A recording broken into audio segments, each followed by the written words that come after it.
ময়মনসিংহে চালের দাম নাগালের বাইরে। বিস্তারিত জানাতে সরাসরি যুক্ত হচ্ছেন সহকর্মী ইলিয়াস আহমেদ।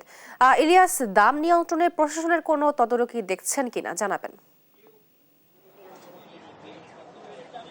ভোজ্য তেলের পর ময়মনসিংহের বাজারে আমরা দেখেছি চালের যে দাম সেটি নিয়ে কিন্তু অস্থিরতা তৈরি হয়েছে ভোক্তাদের মাঝে, এবং ভোক্তারা কিন্তু এই নিয়ে খুব যাচ্ছেন এবং তারা বলছেন যে একের পর এক দ্রব্যমূল্যের দাম বাড়ায় কিন্তু তাদের যে আয় ব্যয়ের হিসাব সেটি কিন্তু তারা মেলাতে পারছেন না, এবং তারা এই জন্য সিন্ডিকেটকে কিন্তু দায়ী করছেন। এবং তারা বলছেন যে যদি বাজার মনিটরিং ব্যবস্থা জোরদার না করা হয় তাহলে তাদের যে অবস্থা সেটি কিন্তু আরো দুরবস্থা হয়ে পড়বে। সেই বিষয়টি বলছিলেন। অর্থাৎ আমি এখন রয়েছি ময়মনসিংহের শান্তিপাড়া রেল ক্রসিং বাজারে। আমরা বেশ কয়েকজন ব্যবসায়ীর সঙ্গেও কথা বলেছিলাম। তারা বলছেন যে গত সপ্তাহের তুলনায় এই সপ্তাহে কিন্তু প্রতি কেজি চালে, অর্থাৎ হরেক রকমের চালে কিন্তু দাম বেড়েছে 1 থেকে 2 টাকা করে। অর্থাৎ এই নিয়ে কিন্তু সারা দেশেই যে অস্থিরতা সেটি কিন্তু আমরা লক্ষ্য করেছি, এবং আমরা যারা মিলার রয়েছেন তাদের সঙ্গেও কথা বলার চেষ্টা করেছিলাম।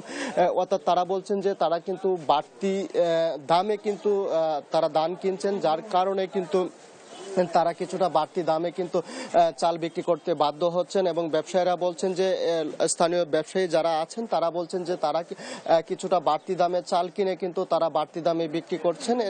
এতে কিন্তু কারো কারসাজি হওয়ার কোনো সুযোগ নেই, সেই বিষয়টি কিন্তু তারা বলছিলেন। এছাড়াও তারা বলছেন যে পরিবহন ব্যয় সহ অন্যান্য ব্যয় বাড়ায় কিন্তু কিছুটা প্রভাব পড়েছে চালের বাজারে। অর্থাৎ আজকের বাজারে আমরা দেখেছি মোটা চাল বিক্রি হচ্ছে 58 থেকে 60 টাকা কেজি দরে, এবং চিকন জাতীয় চাল সেটি কিন্তু বিক্রি হচ্ছে 65 থেকে 70 টাকা কেজি দরে। অর্থাৎ বিগত কয়েকদিন আগেও যে চালের দাম ছিল 62 টাকা, সেই চাল কিন্তু আজকের বাজারে 64 থেকে 65 টাকা কেজি দরে বিক্রি হচ্ছে। এবং ব্যবসায়ীরা এই নিয়ে কিন্তু মিলার সহ অন্যান্য যারা আছেন তাদেরকে কিন্তু দায়ী করছেন, এবং তারা বলছেন যে চালের দাম বাড়া কমানোর ক্ষেত্রে কিন্তু তাদের কোনো সুযোগ নেই। অর্থাৎ তারা বলছেন মিলারদের কাছ থেকে কিন্তু তারা বাড়তি দামে কিনে এনে স্থানীয় বাজারে কিন্তু তারা বাড়তি দামে বিক্রি করতে বাধ্য হচ্ছেন।